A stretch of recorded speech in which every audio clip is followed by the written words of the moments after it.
Livro do profeta Daniel, capítulo 1.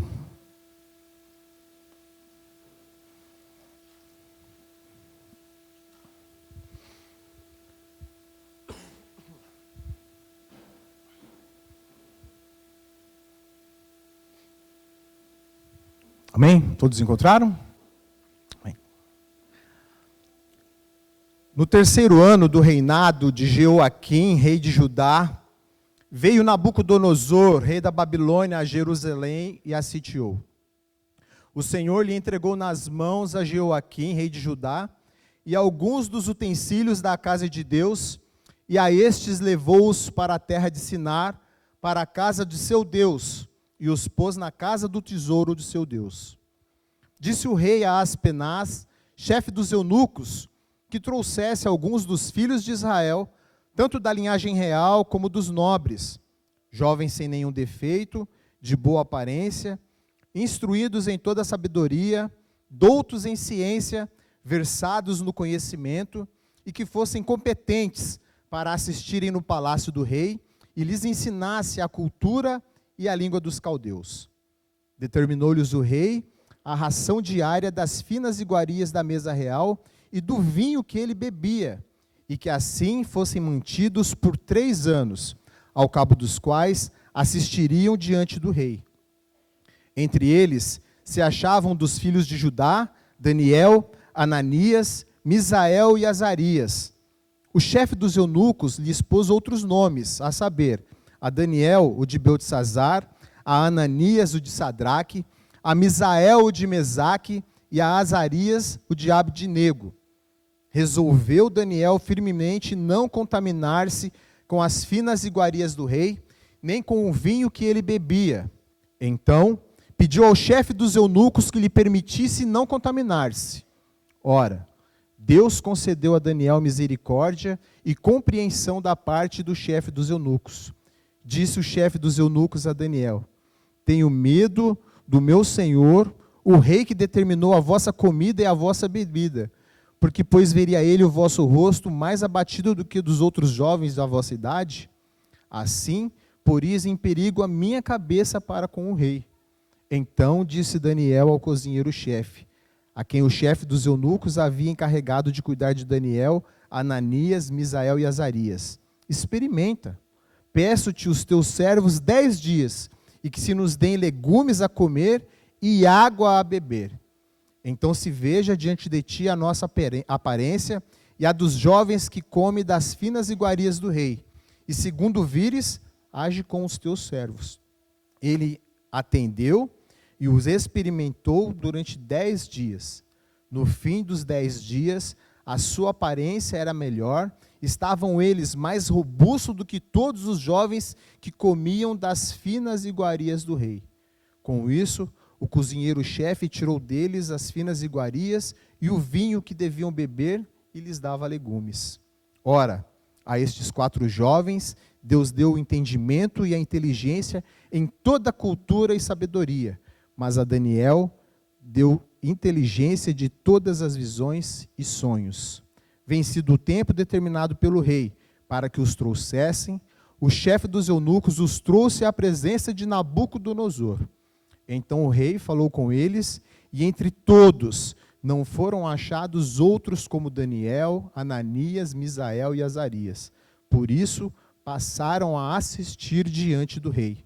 Em toda a matéria de sabedoria e de inteligência, sobre o que o rei lhe fez pergunta, os achou 10 vezes mais doutos do que todos os magos e encantadores que havia em todo o seu reino. Daniel continuou até o 1º ano do rei Ciro. Os irmãos podem se assentar?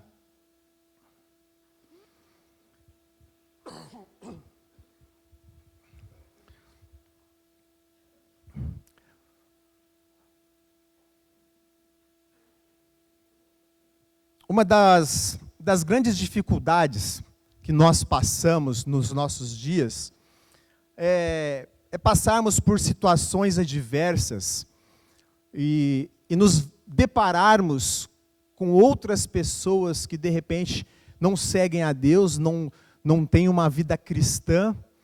E quando nós olhamos pela perspectiva humana, muitas das vezes nós ficamos abismados porque nós, como cristãos, como pessoas que têm um propósito no coração de servir a Deus, de ser fiel ao Senhor, porque muitas das vezes nós passamos por dificuldades, porque muitas das vezes nós passamos por aflições, nós passamos por situações que muitas das vezes nos deixam aflitos, muitas das vezes nos deixam oprimidos, e quando nós olhamos em volta para pessoas que de repente não têm essa mesma fé, não têm o mesmo entendimento que nós temos de Deus, daquilo que Deus é, daquilo que Ele merece como adoração, por que essas pessoas muitas das vezes não passam pelas dificuldades e opressões que nós passamos? Por que nós sofremos?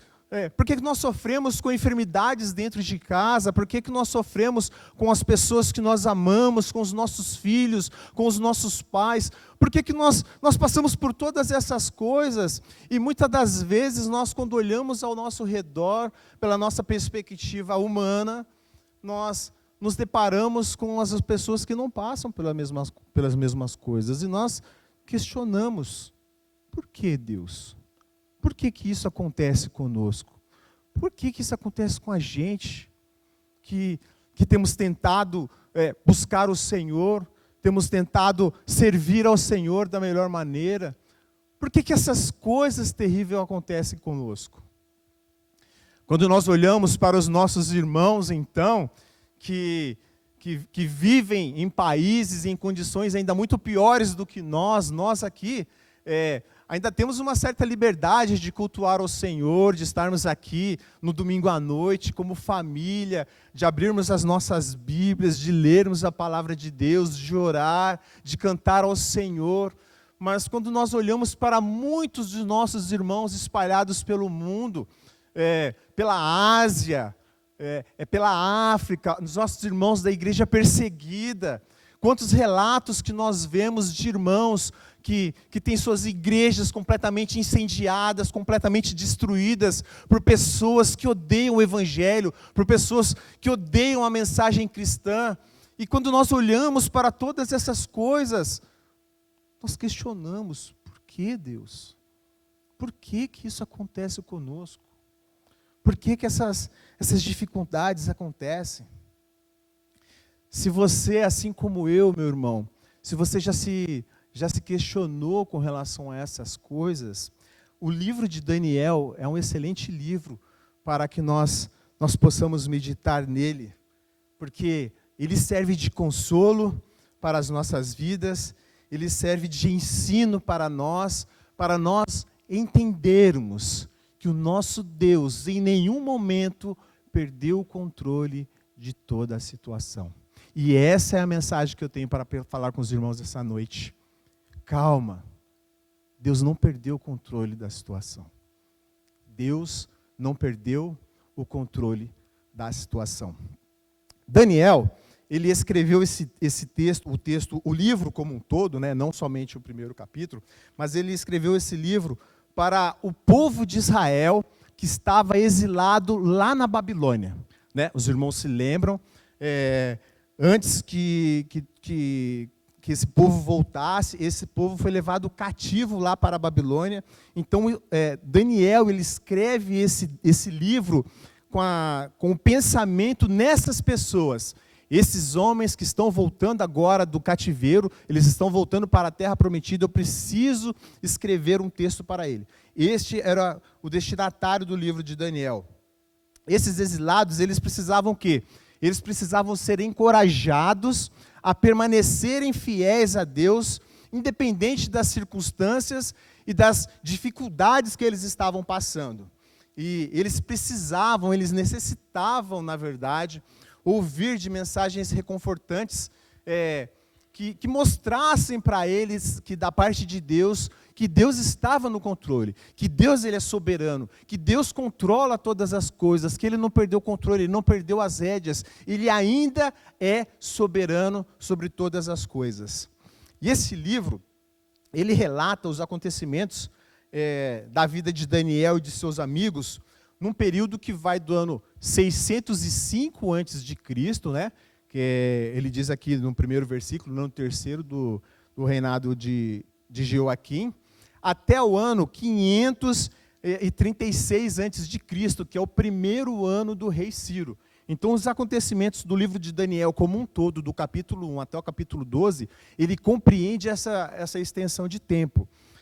O livro ele pode ser dividido em pelo menos duas partes, que compreende do capítulo 1 até o capítulo 6. A primeira parte é uma parte de narrativas, né, com histórias muito conhecidas dos irmãos, né, que muitas das vezes nós contamos para as crianças nas EBDs, né?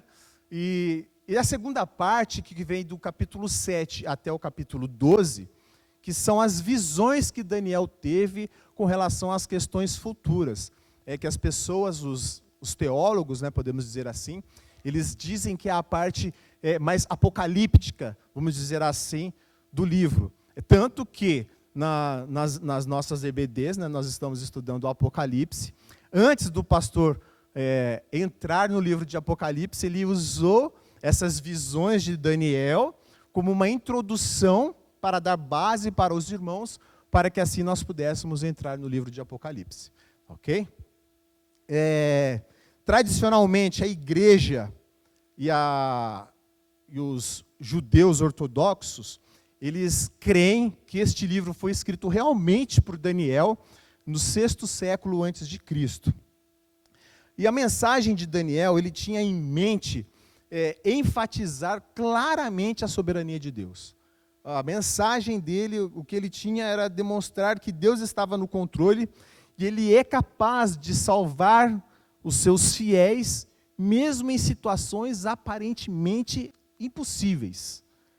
Deus, ele é soberano e ele que dá a palavra final sobre todas as coisas. Tem um teólogo que eu gosto muito do Antigo Testamento, chamado Tremper Longman. Ele diz que a mensagem de Daniel, podemos dizer assim, pudesse resumir em uma frase, ele diz assim, que apesar das aparências presentes, Deus está no controle. Né? Num primeiro momento, quando nós olhamos para as coisas que estão acontecendo no livro de Daniel, nós falamos, não é possível que isso está acontecendo. E aí depois nós compreendemos que Deus, apesar de todas as coisas, Ele continua no controle. E o objetivo dele era então o quê? Confortar e encorajar o seu povo enquanto eles estavam lá na Babilônia e voltando para a terra prometida. Vocês lembram lá do Salmo 137, verso 1, né? Era um contexto do povo lá na Babilônia.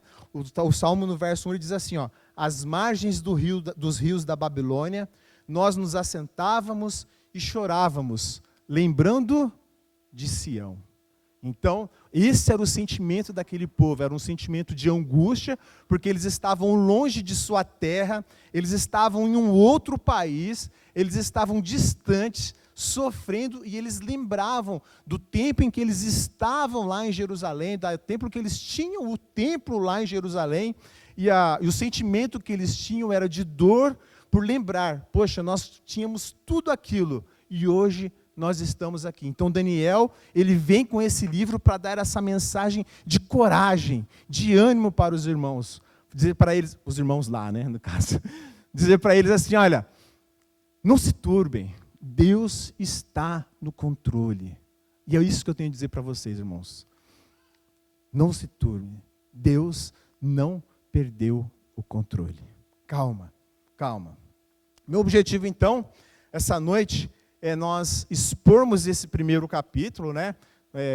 A tradicional mensagem expositiva, como eles gostam de dizer, né? Nós lemos o texto, vamos explicar o texto, e por final a ideia é fazer pelo menos 3 aplicações para as nossas vidas, ou seja, como é que isso tem influência para as nossas vidas e como é que nós podemos lidar com isso. Tá joia? Então, no verso 1 e o verso 2, o texto ele diz para nós assim, olha, no ano 3º do reinado de Jeoaquim, rei de Judá, veio Nabucodonosor, rei da Babilônia, a Jerusalém e a sitiou. O Senhor lhe entregou nas mãos de Jeoaquim, rei de Judá, e alguns dos utensílios da casa de Deus. A estes levou-os para a terra de Sinar, para a casa do seu Deus, e os pôs na casa do tesouro do seu Deus. O ano era 605. Nabucodonosor tornou-se rei da Babilônia. E o que ele faz? Ele marcha contra Jerusalém. Ele a invade, ele a cerca, ele derrota as pessoas ali daquela cidade, ele derrota o rei, ele derrota tudo, e ele traz para a Babilônia todas as coisas do povo de Israel que estava lá em Jerusalém. Ele destrói a cidade e traz todos os utensílios do templo de Deus, ele traz para a Babilônia, o texto diz, para a casa do seu Deus, lá na Babilônia. Só que, no entanto, ele não deporta Jeoaquim, que era o rei naquela época. Jeoaquim, ele permanece lá em Jerusalém como um rei fantoche, vamos dizer assim, de Nabucodonosor. E ele fica por um tempo lá. E depois de 8 anos, após esse rei, então, se rebelar contra Nabucodonosor, ele é tirado do poder ali. Nabucodonosor, então, ele traz, como eu falei para vocês, diversos cativos lá de Jerusalém, ele traz para a Babilônia, e junto, ele traz grande parte do tesouro. Jerusalém, então, ela é derrotada, o templo é completamente saqueado, só que o texto ele deixa claro para nós que isso não foi um acidente que aconteceu. Assim como todos os eventos históricos que a gente lê na palavra de Deus, até isso foi obra do Senhor. O texto diz muito claro para nós, no verso 2, que o Senhor lhe entregou. O Senhor lhe entregou. Muitos dos historiadores, ao falar sobre aquele relato, ele diria que, não, aquilo aconteceu porque o exército da Babilônia era muito superior e muito mais forte do que o exército de Jerusalém. Talvez os sacerdotes babilônicos daquela época diriam, nós vencemos Jerusalém porque o nosso Deus, o Deus da Babilônia, Marduk, é muito maior e muito superior ao Deus de Israel, por isso que nós vencemos. Mas nós temos a palavra de Deus, que não é isso que diz. A palavra de Deus diz para nós que o Senhor lhes entregou nas mãos. Deus, ele reina, quer o seu templo exista, quer o seu templo não exista. As coisas podem acontecer, mas Deus, ele é Deus independente das circunstâncias que acontecem. Deus, ele está no controle perfeitamente de todas as coisas. Mesmo em tempos de aparente crise, tempos de aparente desconfiança, desconforto, tempos de ameaça, Deus, ele permanece no controle. A cidade, ela é conquistada, o templo, ele é saqueado, os tesouros é transportado, os cativos estão chorando, a cidade está completamente destruída, mas o texto diz para nós que tudo foi obra de Deus. Tudo foi obra de Deus.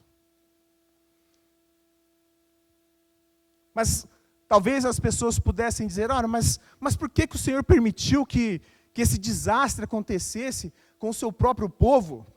A resposta está no livro de Daniel mesmo, capítulo 9, verso 9. Eu peço para os irmãos avançarem algumas páginas aí. Capítulo 9 de Daniel, verso 9.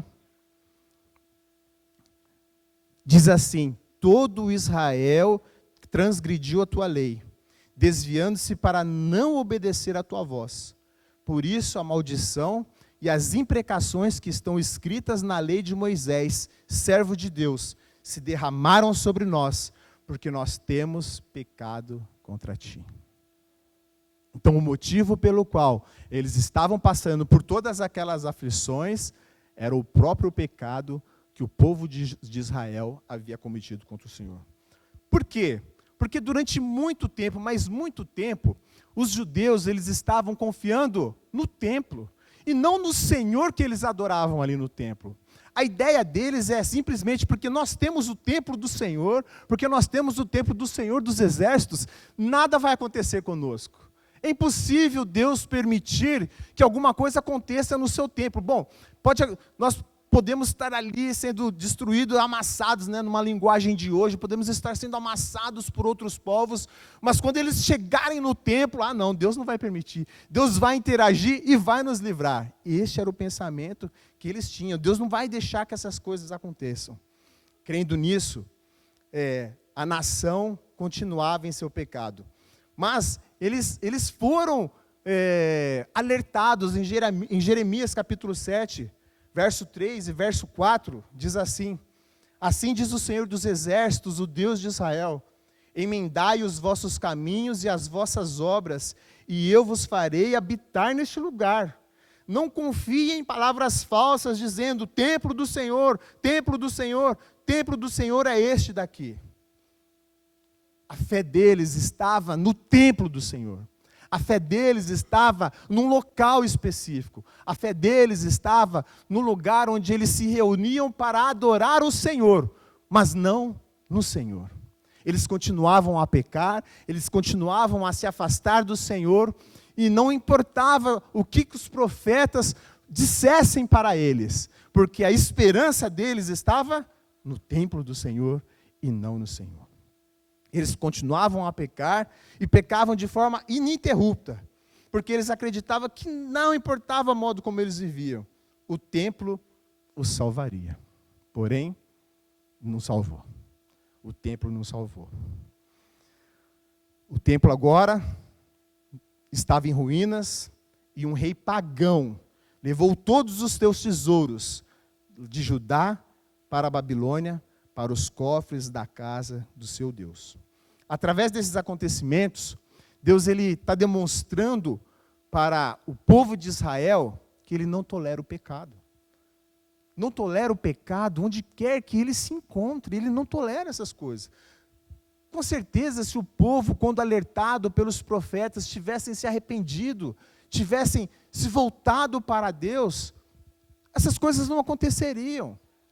Mas eles não escolheram se arrepender, não escolheram voltar-se para Deus, porque eles tinham um amuleto, eles tinham em algo em quem confiar, no templo.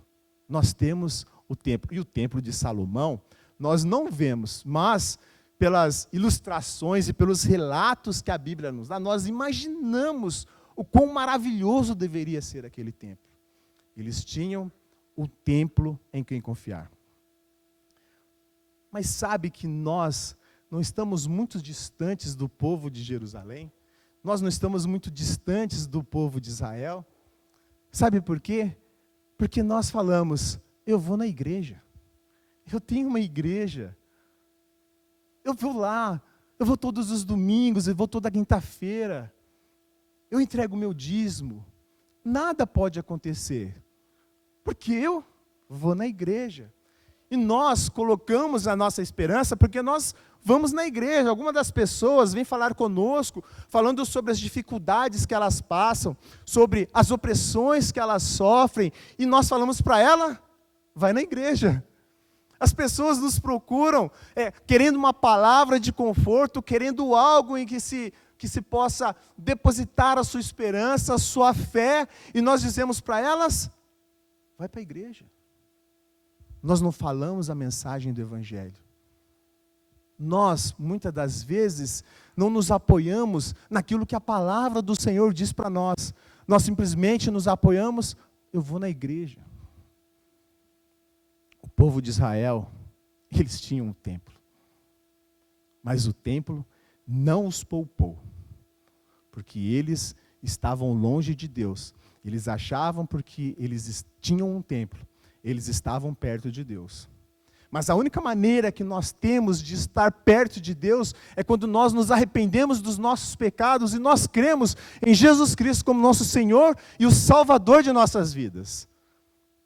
Nós estarmos dentro da igreja, nós virmos à igreja todos os domingos e todas as quintas-feiras como um ritual, algo sagrado. Isso não quer dizer, meus irmãos, que nós estamos perto de Deus. Quantas e quantas vezes nós vemos a igreja, nós estamos aqui, mas a nossa cabeça está longe.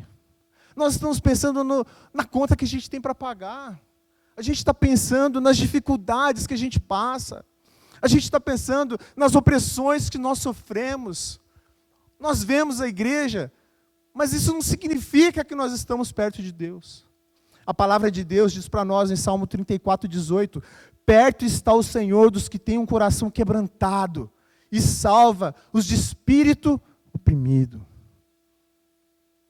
O Salmo 51:17 diz assim, sacrifícios agradáveis a Deus são um espírito quebrantado, um coração compungido e contrito, não desprezará, ó Deus. A nossa esperança, irmãos, não deve estar no fato de que nós temos uma igreja para ir. É bom, lógico que é bom. Não estou dizendo que não, irmãos. Não estou dizendo que nós não devemos ir na igreja.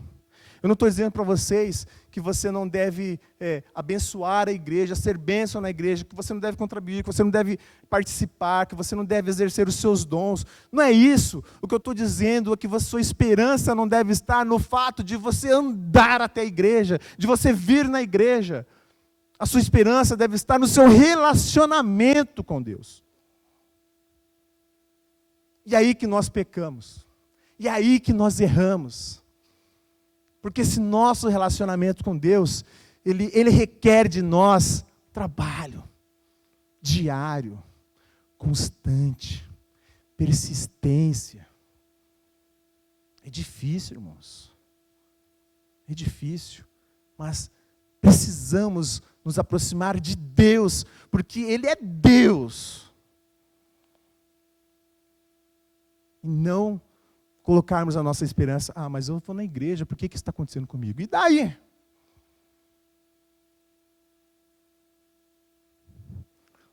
O templo não o salvou. Mas o texto ele continua, irmãos. Meu Deus, vamos lá. Verso 3. Disse o rei a Aspenaz, chefe dos eunucos, que trouxesse alguns dos filhos de Israel, tanto da linhagem real como dos nobres, jovens sem nenhum defeito, de boa aparência, instruídos em toda a sabedoria, doutos em ciência, versados no conhecimento, e que fossem competentes para assistirem no palácio do rei e lhes ensinassem a cultura e a língua dos caldeus. Bom, Nabucodonosor ele era brilhante, ele era um gênio, e diferente, como ele soube o que aconteceu com o faraó, ele não ia cometer o mesmo erro de faraó, que escravizou, que humilhou o povo de Israel lá no Egito. Não, a forma dele de atuar era diferente. O seu método era o quê? Deportar toda a nobreza da nação conquistada e integrá-la no serviço real lá na Babilônia. Então ele era diferente. Então ele, entre aspas, ele cuidava bem do povo, não é? Ele cuidava do povo, ele dava aquilo que eles precisavam, eles não eram tratados mal, vamos dizer assim como o faraó fazia. Então esse era o método dele. E aí, ele pegou e orienta que Aspenaz trouxesse os melhores da juventude de Judá e colocasse essas pessoas em lugares de responsabilidade. Eles deveriam andar pelos corredores do palácio real. Aspenaz, ele devia encontrar possíveis candidatos, jovens que pudessem exercer com primazia, vamos dizer assim, papéis de autoridade dentro do reino babilônico. Então, as pessoas, os jovens que eles recrutavam, vamos dizer assim, eram pessoas interessantes, eram jovens de boa aparência, inteligentes. Era, numa linguagem nossa, dos nossos dias, nós diríamos assim que era a nata, vamos dizer assim, da sociedade daquela época de Jerusalém. Eram os melhores, jovens com QI alto, sabe? Aquela pessoa que você conversa com ele assim, você fala, nossa, caramba, o cara manja, né? Quando eu falo com o indião, é mais ou menos assim, eu falo, caramba, o rapaz manja. É mais ou menos assim, pessoas inteligentes, né? Pessoas completamente fora da curva, né? Uma linguagem nossa, né? Uma pessoa fora da curva lá. Era essa a ideia. Então pega essas pessoas, os melhores jovens, e vamos fazer o quê? Vamos treiná-los a serviço do rei. Esse era o objetivo. A ideia deles era fazer o quê? Era uma reprogramação. Uma reprogramação. Deveria ensinar esses jovens toda a cultura da Babilônia, tudo aquilo que eles necessitavam, e esse era o objetivo. Esse é o que eles tinham em mente. E aí o verso 5, ele continua assim, ó. Determinou-lhes o rei a ração diária das finas iguarias da mesa real e do vinho que ele bebia, e que assim fossem mantidos por 3 anos, ao cabo dos quais assistiriam diante do rei. A ideia não é que ele queria mimar esses jovens, né? Muito pelo contrário. O que ele queria era afastar esses jovens da dieta que o Deus de Israel havia estipulado para o povo de Israel. Então, eles participarem do banquete do rei, era como se eles tivesse ocorrendo uma quebra na sua liturgia, vamos dizer assim, da adoração ao Deus de Israel, para começar a adorar o Deus da Babilônia. Então, por isso que Nabucodonosor, ele determina do melhor. Imagina só, as finas iguarias do rei, não era pouca coisa. Você, irmão, puder imaginar de comida, ele tinha lá. Né? Nós temos irmãos aqui que gostam de cozinhar, né? O que você possa imaginar de carne e tal, eles tinham lá à disposição deles. Mas o texto continua, verso 6. Entre eles se achavam dos filhos de Judá, Daniel, Ananias, Misael e Azarias. Bom, então o texto fala para nós aqui de 4 jovens. 4 jovens com nomes especiais. Isso porque o povo de Israel, ele tem isso em mente. Né? Quando você vai dar nome para os seus filhos, e as nossas irmãs, muitas grávidas aí, né? O povo lá de Israel, quando eles davam o nome, muito provavelmente, alguma situação específica que eles estavam passando, aquele nome tinha a ver. Então não era qualquer nome, era um nome pensado, era um nome elaborado, um nome que deveria exaltar a Deus por aquilo que Deus estava fazendo na sua vida, na vida da sua família ou do seu filho. Então, Daniel, por exemplo, significa Deus é o meu juiz. Ananias significa Deus, Yahvé tem sido gracioso. Misael, quem é como Deus? E Azarias, Yahvé tem ajudado. Só que o texto, no verso 7, diz que o chefe dos eunucos pôs outros nomes. Então, a primeira coisa que o chefe dos eunucos fez com aqueles jovens, quando eles chegam lá na Babilônia, o que é? Bom, preciso trocar o nome dessas pessoas. A gente precisa trocar a identidade desses jovens. Nós precisamos mudar. Esses nomes têm uma simbologia muito importante para eles. A gente precisa quebrar isso. E eles colocam, então, outros nomes. O nome de Daniel, eles colocaram de Beltesazar, que Bel proteja a sua vida, significa aí, esse nome, referindo-se muito provavelmente ao Deus principal lá da Babilônia, Marduk. Ananias, ele colocou o nome de Sadraque, que é ao comando de Acu. Acu, também fazendo uma referência ao Deus Marduk, o Deus principal lá da Babilônia. Misael, ele colocou o nome de Mesaque, que significa quem é como Acu, né? Lembra-se, Acu é o Marduk, é o Deus principal lá. Então ele está dizendo assim, ó, quem é como o nosso Deus? Essa é a verdade que eles estão colocando aqui. E de Azarias, eu acho que esse dançou, né? O nome foi o piorzinho aí, né? Abidnego, né? Aí, Fernando. Não dá, né? O servo de Nebo. Esse aí dançou. Significa o quê? O Deus babilônico da sabedoria e da agricultura. Então, qual que era a ideia? Em vez deles servirem ao Senhor, o Deus de Israel, a partir de agora, esses jovens, eles estão a serviços da Babilônia. E não só isso, eles estão a serviços da Babilônia e do seu Deus, do Deus da Babilônia. Por isso essa transformação, essa mudança no nome desses jovens. Não é? E esses 4 rapazes, ali por volta de 14 anos, quando aconteceu isso, foram introduzidos então nesse programa de reeducação. Eles teriam um descanso, eles não teriam, melhor dizendo, descanso, até que todo esse ciclo, que demorava em torno de 3 anos, fosse completado. E era, vamos dizer assim, um estudo integral. Era o dia inteiro sobre aqueles ensinamentos, sobre aqueles rituais e sobre tudo aquilo que eles deveriam aprender, que todos os deuses ali da Babilônia ofereciam para eles. Era isso que ele tinha em mente. E aí, lembra-se, não foram só esses 4 jovens deportados, foram a nobreza como um todo.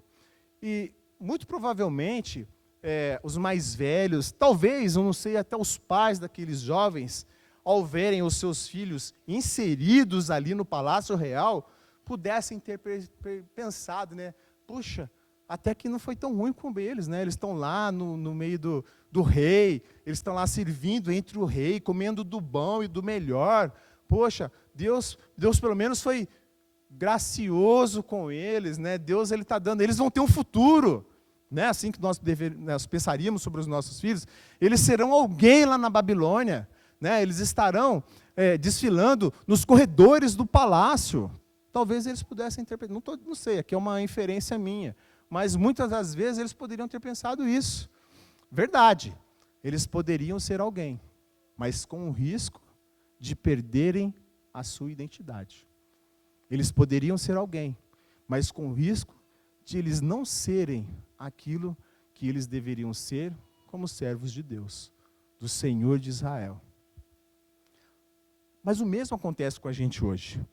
Diariamente, nós somos bombardeados com informações ao nosso redor, todos os dias, seja nas escolas para aqueles que estudam, seja no seu serviço, seja no seu bairro, seja no meio que você frequenta. Nós somos diariamente bombardeados com várias informações que tentam descaracterizar o nosso ser, que tentam descaracterizar a nossa identidade como filhos de Deus. E o ponto que fica para nós é, será que nós podemos permanecer fiéis diante de todas essas circunstâncias que têm acontecido? As pessoas estão dizendo para nós como que deve ser uma família de verdade, nós somos instruídos pela palavra de Deus o que é família, mas o mundo aí fora tenta dizer para nós o que é uma família. Nós somos instruídos pela palavra de Deus que Deus criou o homem e a mulher, mas nós somos instruídos aí fora diariamente pela mídia, pela TV, pelos filmes, pelas séries, nos nossos empregos, que não existe somente homem e mulher, existem mais opções. E como é que nós vamos lidar com todas essas coisas? Nós somos constantemente bombardeados com informações que afrontam a palavra de Deus. Mas como que nós, como filhos de Deus, vamos lidar com essa situação? Como que nós vamos responder a tudo isso que tem acontecido à nossa volta? Será que nós conseguiremos permanecer firmes? Ou é aquela velha história, né? Água mole em pedra dura, tanto bate até que fura. Será que nós podemos permanecer fiéis? O verso 8 diz assim: resolveu Daniel firmemente não contaminar-se com as finas iguarias do rei, nem com o vinho que ele bebia. Então pediu ao chefe dos eunucos que lhe permitisse não contaminar-se. Daniel, ele não podia impedir de ser levado cativo para a Babilônia. Daniel, ele não podia impedir que as pessoas mudassem o nome dele. Mas quando se trata da sua fé, quando se trata do seu entendimento de Deus, ele resolveu ser firme. Ele resolveu não se contaminar. É interessante, eu não sei se os irmãos, eu sei que esse texto já é bem conhecido pela maioria dos irmãos, acredito que bem poucos não conhecem, né? O Isaac, ele perguntou para mim hoje: pai, você vai pregar sobre o quê? Eu falei: vou pregar em Daniel. Você já leu Daniel? Ele falou: não. Eu falei: então, você vai começar a saber lá. Então, nem todos conhecem, mas acredito que a grande maioria conheça o texto. E quando a gente olha aqui para o texto e diz que ele resolveu não se contaminar com as finas iguarias do rei, a gente pergunta: mas por que ele não quis se contaminar? Porque é o seguinte, quando a gente pensa nos alimentos, tudo bem, a lei ela era muito clara para os judeus sobre o que eles deveriam e o que eles não deveriam comer. Né? Quando eu acabei de falar para os irmãos que era um banquete lá, eles tinham de tudo que eles queriam, né? O que eles imaginassem, carne de avestruz, de pinguim, sei lá, qualquer carne que você possa imaginar, tinha lá, o que aquele homem imaginasse comer, tinha naquela mesa. Né? E a instrução de Deus ela era clara que alguns alimentos não deveriam ser comidos. Porém, com relação ao vinho, a palavra de Deus não diz que eles não poderiam beber vinho, a não ser que ele fosse nazireu, Aí tudo bem, um nazireu, ele não poderia beber vinho. Mas o povo de Israel poderia beber um vinho. Muito provavelmente, ele se recusou a não comer dessas finas iguarias do rei. Por quê? Porque antes deles comerem desses alimentos e beberem desse vinho, esses alimentos eles eram oferecidos ao Deus da Babilônia. Havia uma espécie de culto, todo um cerimonial antes, em que eles ofereciam todos os alimentos e as bebidas ao Deus para que depois eles pudessem comer. Então, Daniel, sabendo de todas essas coisas, ele toma uma posição muito forte, porque ele tinha certeza daquilo que eles estavam passando. Ele sabia que o problema da nação de Israel, como um todo, era a idolatria. E ele sabia que esse era o maior pecado, e ele não queria continuar cometendo o pecado que toda a nação de Israel cometia. Então, por isso, ele resolve no seu coração e fala com os outros jovens para que eles pudessem manter-se firmes e não comerem vamos dizer assim, desses alimentos. Se tem algo de bom nesse cativeiro babilônico, no exílio, foi que depois deste exílio, o povo de Israel nunca mais cometeu o pecado da idolatria. Vocês sabiam disso? Depois do cativeiro babilônico, o povo de Israel, o povo de Judá, nunca mais adorou um outro Deus. Nunca mais se prostraram diante de outros deuses. E isso fica claro para nós, quando olha 400 anos mais à frente, tem um livro, inclusive uma de nossas irmãs aqui gosta muito desse livro, né? Lá em 1 Macabeus, diz assim, 1 Macabeus, capítulo 1, versos 62 e 63, diz assim: apesar de tudo, isso 400 anos à frente desse texto de Daniel capítulo 1, apesar de tudo, muitos em Israel ficaram firmes e se mostraram irredutíveis em não comerem nada impuro. Aceitaram antes morrer que contaminar-se com os alimentos, a profanar a aliança sagrada, como de fato morreram. Texto de 1 Macabeus, capítulo 1, verso 62 e 63. Então, é importante nós lembrarmos que essas coisas aconteceram porque ele não queria participar da idolatria. Mas sabe o que é interessante nesse verso 8? Não sei se os irmãos perceberam, é que a gente passa de uma leitura muito rápida e pequenos detalhes fogem, daquilo que nós temos. O texto diz que Daniel, ele pediu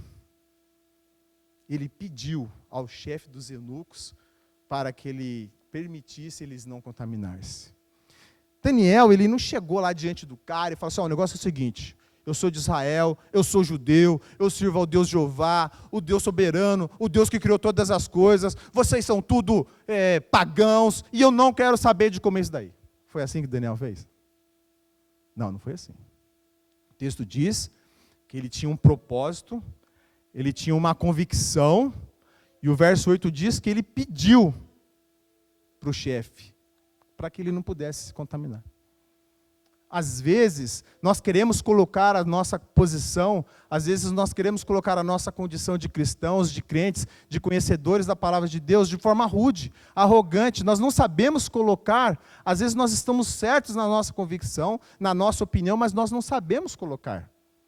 E o Daniel, ele soube chegar ao chefe. E o verso 9 diz assim, ora, Deus concedeu a Daniel misericórdia e compreensão da parte dos eunucos. Então, mais uma vez, Deus concedeu. O texto, mais uma vez, ele coloca que Deus de Israel estava operando.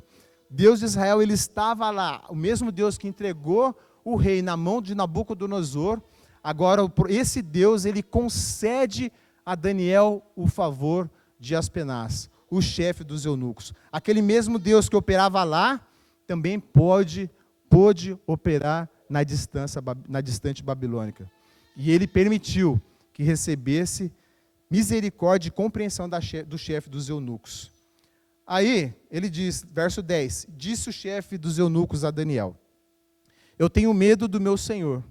O rei determinou a vossa comida e a vossa bebida, porque ele então veria o vosso rosto mais abatido do que o dos outros jovens da vossa idade, assim porias em perigo a minha cabeça para com o rei. Bom, tinha um problema aqui agora. Eu falei assim, olha, eu até entendo, tá, Daniel, o que você está querendo dizer. Só que esse chefe dos eunucos, ele conhecia Nabucodonosor. Ele sabia que esse homem era meio maluco, ele era meio bipolar, e qualquer coisa ele já mandava matar. Vocês lembram no capítulo 2 lá, ele mandou matar todos os sábios. No capítulo 3, os 3 amigos lá que se recusaram a se dobrar diante da estátua, ele mandou jogar na fornalha ardente. Então aquele homem, qualquer coisa, é o seguinte, ó, então mata.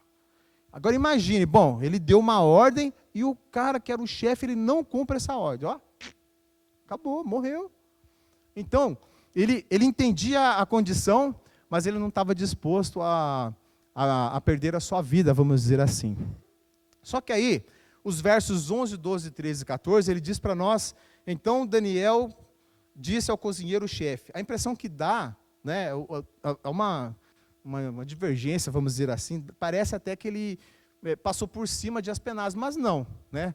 Ele não poderia fazer isso, ele não faria isso. Com certeza, Aspenaz falou assim, sei lá, pense em alguma coisa e depois a gente vê o que faz aí. Então ele foi procurar lá o chefe, a quem o chefe dos eunucos havia encarregado de cuidar de Daniel, Ananias, Misael e Azarias. Verso 12, ele diz assim, experimenta, peço-te aos teus servos 10 dias, e se nos deem legumes a comer e água a beber. Então você veja diante de ti a nossa aparência e a dos jovens que comem das finas iguarias do rei. E segundo vires, age com os teus servos. Ele atendeu e os experimentou 10 dias. Então Daniel ele aparece diante daquele homem com um plano. Né? Fala assim, olha, faz o seguinte, então, vamos fazer um teste. Vamos fazer um teste aí, né? Eu sei que é difícil e tal, né? O homem é perigoso, o homem é meio maluco, né? Ele pode matar vocês e matar a gente também, mas vamos fazer um teste.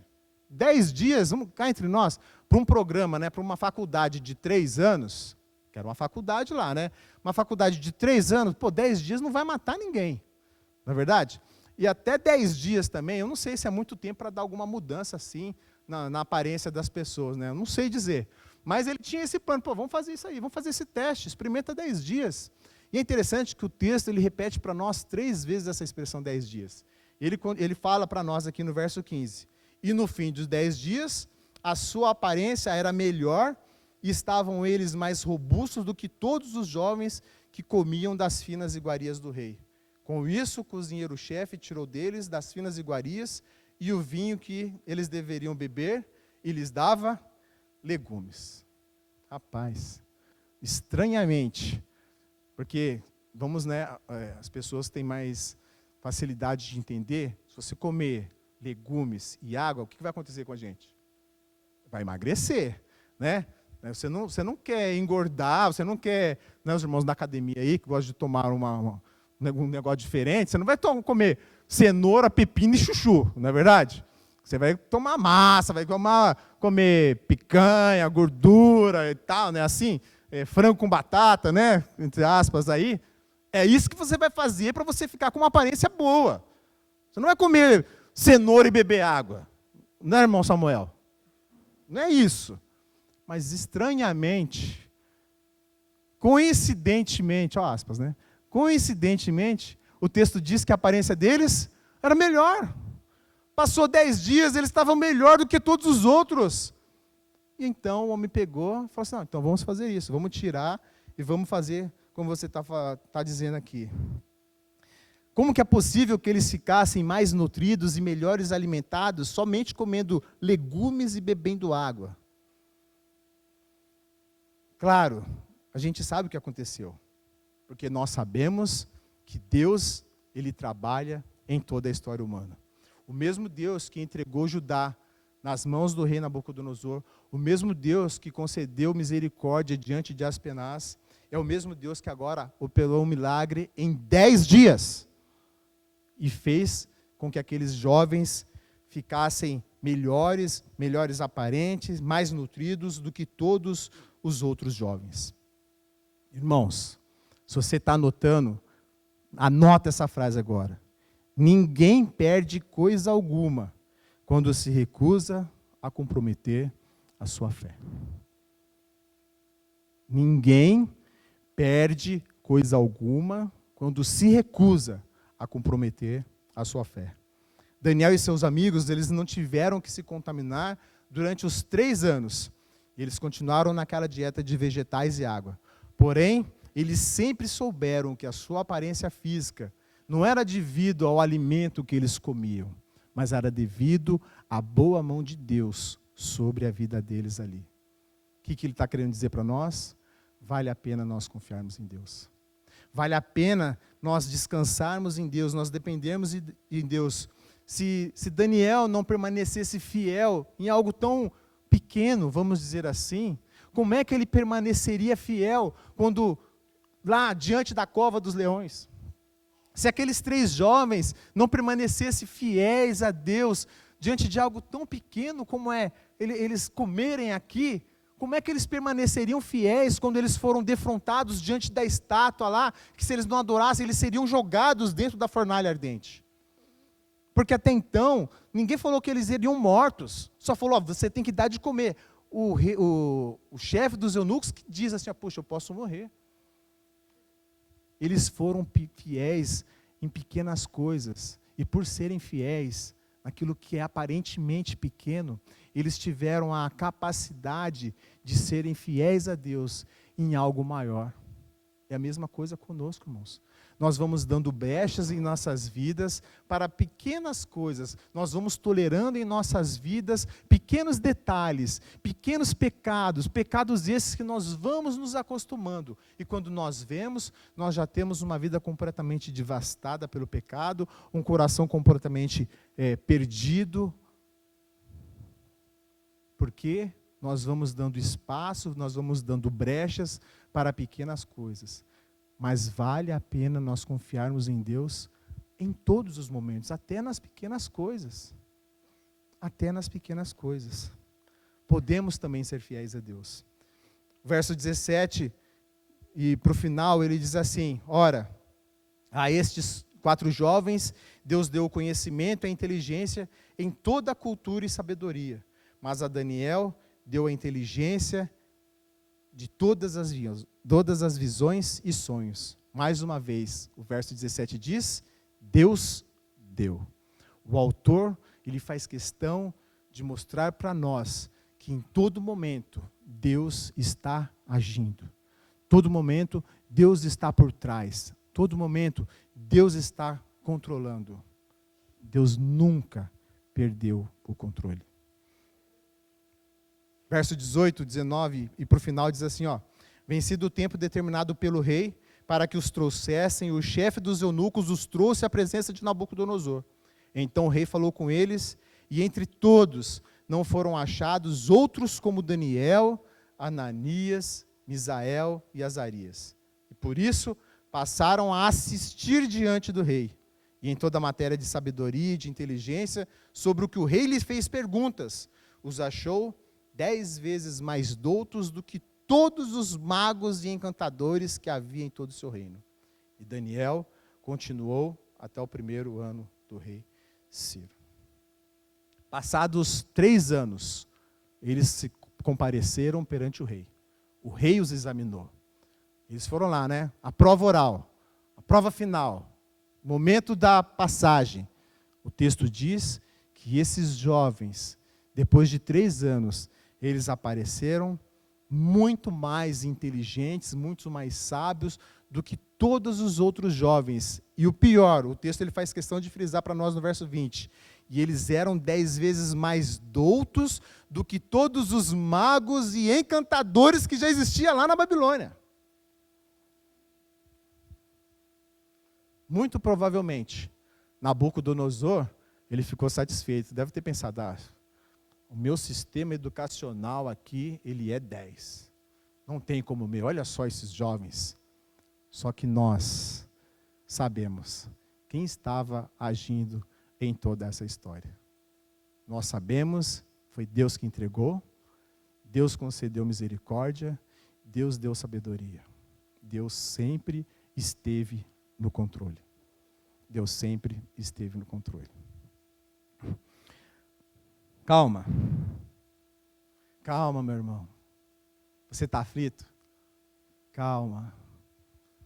Você está aflita, minha irmã? Calma. Deus não perdeu o controle. E aí, o que isso tem a ver conosco, né? E amanhã? Amanhã a gente chega em casa, né? Olha, a gente chega em casa hoje, mas os nossos problemas continuam. A conta está vencendo, né? Temos problemas de enfermidade em casa, temos problemas de relacionamentos, temos perseguições.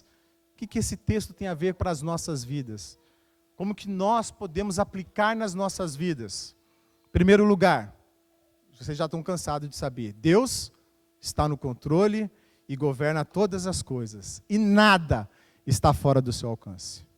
Deus está no controle da história, Deus está no controle das circunstâncias, Deus inclina corações, Deus está no controle. Por 3 vezes nós vimos o texto dizer que Deus está agindo, que Deus está fazendo, que Deus está dando, que Deus está entregando, que Deus está por trás, que Deus está caminhando, que Deus está orientando. Então, irmãos, calma. O texto diz que Deus entregou o rei para Nabucodonosor. Ele nunca perdeu o controle. E vocês sabem, há muito tempo depois desse fato, Deus também entregou um rei. Muito tempo depois, a palavra de Deus diz para nós, lá em João, capítulo 3, verso 16, que Deus amou o mundo de tal maneira que deu o seu Filho unigênito. Assim como Deus estava governando, assim como Deus estava no controle lá atrás, João está dizendo para nós que Ele continuou no controle quando Ele deu Jesus Cristo. Deus, Ele estava no controle em todos os momentos, não foi por um acaso. Deus, Ele escolheu os açoites, Deus, Ele escolheu os cravos, Deus escolheu a coroa de espinho, Deus escolheu os escarnecedores, Deus escolheu tudo. Ele nunca perdeu o controle. A palavra de Deus diz para nós, lá em Isaías capítulo 53, verso 10, que agradou ao Senhor moê-lo. Deus nunca perdeu o controle. Eu lembro que quando eu assisti o filme lá, como que é o nome do filme lá? Aquele top lá de Jesus, do Gibson, é esse? Rapaz, na hora que eu vi aquilo lá, aquele escravo e tal, na hora que eu olhei aquela cena, eu falei, meu Deus, como pôde? Mas Deus estava no controle. Nós não podemos, meus irmãos, perder essa perspectiva. Eu sei, é difícil. Sabe, às vezes você pode estar pensando, irmão, você não sabe como é que eu passo em casa. Você não sabe a dificuldade que eu tenho. Você não sabe, eu tenho uma pessoa acamada em casa. Você não sabe as dificuldades que eu passo lá na minha empresa, perseguição. Você não sabe diversidade para tudo quanto é lado, não é verdade? Você não sabe como que é. Você não tem ideia. Eu não tenho ideia, irmãos, mas Deus tem. Deus tem. Ele sabe. E sabe o que é o melhor? Ele não perdeu o controle. Ele não perdeu o controle. Nós podemos achar que Ele perdeu. Nós podemos achar, na nossa insignificância, na nossa pequenez, que Deus Ele não está vendo, que Deus... Nós podemos achar isso. Nós somos pecadores, né? Isso é a prova de que nós somos pecadores. Mas, irmãos, eu quero alertar você agora. Deus não perdeu o controle, confia. Essa é uma palavra para mim, irmãos, também. Sabe? Quando um pregador vem aqui à frente, a palavra, ela vai direto nele primeiro, sabe? Assim, ó, quebra. Porque às vezes eu também penso, Senhor, o que está acontecendo? Aí, ele chega para mim com essa palavra em Daniel, ele diz assim, Júlio, eu não perdi o controle, cara. Eu não perdi o controle. Creia. Então, meu irmão, creia, irmã. Ele não perdeu o controle. Ele não perdeu o controle. Mas uma segunda lição que eu queria deixar para os irmãos é que, a despeito de todas as circunstâncias, nós podemos permanecer fiéis. Assim como aqueles jovens, eles estavam lá sendo oprimidos por por aquele novo povo, aquele novo rei, sendo levados cativos. Era uma nova cultura, tudo diferente para eles, novos ideais, outros deuses, tudo diferente, tudo que confrontava os seus valores. Mas sabe, aqueles jovens de 14 anos, sabe, Bia? Jovens de 14 anos, aos nossos olhos assim, gente que já tem, eu não vou falar a minha idade, né? Mas nós já passamos um pouquinho, sabe? A gente fala, pô, um menino de 14 anos, a gente não dá nada para ele, né? Não é assim? Pô, quem que é? Os jovens, nós trabalhamos com os jovens, puxa vida, tem muito que eles têm que crescer, tem muito que eles têm que aprender. Mas sabe, esses jovens de aproximadamente 14, 15 anos, eram jovens fiéis. Eram jovens que permaneceram firmes. E sabe, nós também podemos permanecer firmes, porque nós também servimos ao mesmo rei. Sabe, nós podemos permanecer firmes, não é porque eles permaneceram firmes. Se você tiver essa perspectiva em mente, é uma perspectiva errada. Você não tem que ter em mente, porque ele conseguiu, eu vou conseguir. Não, você tem que ter em mente que o mesmo Deus que deu a força para eles permanecerem firmes, é o mesmo Deus que atua na sua vida, meu irmão, e dá essa capacidade para você, de que você também pode permanecer firme, diante de todas essas adversidades que você passa.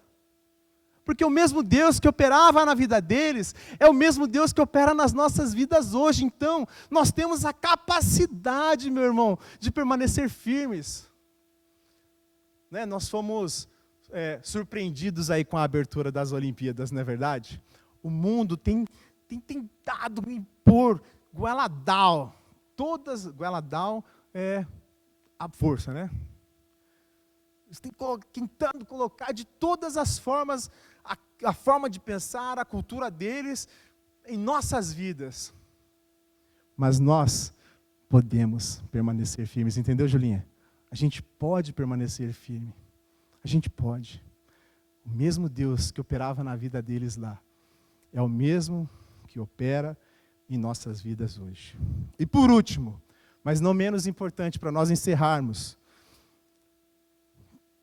nós precisamos crer nas Escrituras em meio às adversidades. Talvez não fique tão evidente no capítulo 1, mas quando nós olhamos para todo o livro de Daniel, nós podemos crer que Daniel, ele cria na palavra de Deus. Enquanto a gente olha para os textos, ele conhecia a palavra, e lá em Jeremias, capítulo 25, verso 11, verso 12, diz assim, ó, Jeremias é o profeta que profetizou que eles estariam lá no cativeiro babilônico. Jeremias é o profeta que profetizou no templo lá, que ele está falando, a gente tem um templo, lembra lá que eu falei para vocês? Olha o que Jeremias diz, toda esta terra virá a ser um deserto e um espanto, está falando da terra de Israel. Estas nações servirão ao rei da Babilônia 70 anos. Olha só, Jeremias disse lá, servirão 70 anos. Acontecerá, porém, que quando se cumprirem os 70 anos, castigarei a iniquidade do rei da Babilônia e a desta nação, diz o Senhor, como também a nação da terra dos caldeus. Farei deles ruínas perpétuas. Daniel, ele conhecia a palavra de Deus. E aí, ali no capítulo 9, que eu comentei com os irmãos, ele está fazendo uma oração. Sabe? Aquele texto que eu li, capítulo 9, verso 9, Daniel está fazendo uma oração. Porque ele ciente de que eram 40 anos, que eram 70 anos que eles ficariam ali no cativeiro. O tempo está chegando, sabe, Fê? O tempo está chegando. E ele fala, Senhor, nós estamos aqui porque nós pecamos. Nós estamos passando por tudo isso que nós estamos passando, porque nós não fomos leais ao Senhor, porque nós fomos idólatras, nós como um povo, nós pecamos contra o Senhor e nós só estamos aqui por causa disso, mas eu quero pedir perdão, porque eu creio na Tua palavra, que já está dando tempo, Senhor, está chegando o tempo de nós voltarmos, o Senhor disse para nós, Ele creu na palavra, Ele creu na palavra, e é o que falta para nós, irmãos. Nós muitas das vezes não cremos na palavra de Deus. As dificuldades vêm e já nos derrubam. As dificuldades, as circunstâncias vêm e nos derrubam. Porque Às vezes nós conhecemos a palavra, mas é difícil nós crermos nela. É difícil as pessoas crerem que Deus é o mesmo que atuou lá, é o que atua aqui. Então, irmão, creia na palavra de Deus. Abra a palavra de Deus, leia a palavra de Deus, se aproprie dessa palavra e viva essa palavra, irmãos, porque aquilo que Deus disse, que fez e que vai fazer, Ele vai fazer. Ele cumprirá, irmãos. Cabe a nós crermos. Precisamos crer, irmãos. Nós erramos porque nós não cremos. Como eu disse para os irmãos, as pessoas, de modo geral, acham que simplesmente porque vem à igreja está tudo certo. E não está, irmãos. Se você não lê a palavra de Deus, se você não ora, não está tudo certo. Está faltando algo. Pensa bem, são 7 dias na semana, 24 horas. Nós passamos aqui na igreja, vamos pensar em 2 quintas, domingo, 3 horas. Nós somos expostos à palavra de Deus 3 horas durante a semana. Todas as outras horas você está sendo exposto ao mundo. Então, se você não tiver o hábito de ler a palavra de Deus, se apropriar dela e crer em tudo isso que Deus fez, irmãos, acabei de falar para vocês, esse aqui é um relato histórico, verdadeiro, comprovado não somente por cristãos. A história diz sobre Nabucodonosor, a história diz de Antíoco IV, a história diz, irmãos, não é conto de pastor, conto de crente, conto de cristão, não. A história comprova a palavra de Deus, nós não precisamos que a história comprove, mas ela comprova. Precisamos crer, irmãos. Nós erramos porque nós não cremos. Então, a gente quer se apropriar de hinos. Eu canto hino, tá bom. Não tá, irmãos. Aqui na igreja tem que cantar mesmo. Se você não canta, está errado. Mas não é o hino que vai edificar a sua vida. É a palavra de Deus, irmãos. É ela que vai nos dar esperança. É ela que vai dizer para nós que Jesus venceu. É ela que está dizendo para nós que nós temos um lugar junto com Deus quando nós morrermos e ressuscitarmos. É essa palavra que está dizendo todas essas coisas, irmãos. Precisamos crer na palavra de Deus. Então, diante das circunstâncias, das dificuldades, de tudo que você tem passado, creia que Deus controla todas as coisas. Nós podemos ser fiéis a Deus diante das adversidades. E devemos crer em sua palavra. E vivenciar ela em nossas vidas. Amém, irmãos? Vamos orar? Ó Senhor. Obrigado, Pai. Obrigado por mais esse dia. Obrigado, Deus, pela tua palavra que foi lida, que foi exposta. Essa palavra, Deus, que veio de encontro às necessidades de várias pessoas, ó Deus, que nós possamos, ó Deus, crer, vivenciar, nos apropriar delas, ó Deus, crer que o Senhor controla todas as coisas, ó Senhor, que nós possamos permanecer fiéis. Senhor, nós somos muitas das vezes esmagados, ó Deus, muitas das vezes as pressões de fora, Deus, nos afligem, ó Pai, mas nos ajuda, Deus, a permanecer firmes ao Senhor, ó Deus, a tua palavra, e crer, ó Deus, que a tua palavra é viva, é eficaz e é capaz, ó Deus, de transformar vidas. Muito obrigado, ó Deus, por esse dia. Abençoa, Deus, a vida dos meus irmãos, aqueles, ó Deus, que têm passado por dificuldade, têm problemas sérios, ó Deus, eu não conheço, mas o Senhor sabe todas as coisas. Visita, Deus, cada um deles em suas dificuldades. E ser conosco. Obrigado, Deus. Obrigado por esse culto. Obrigado, em nome de Jesus. Amém.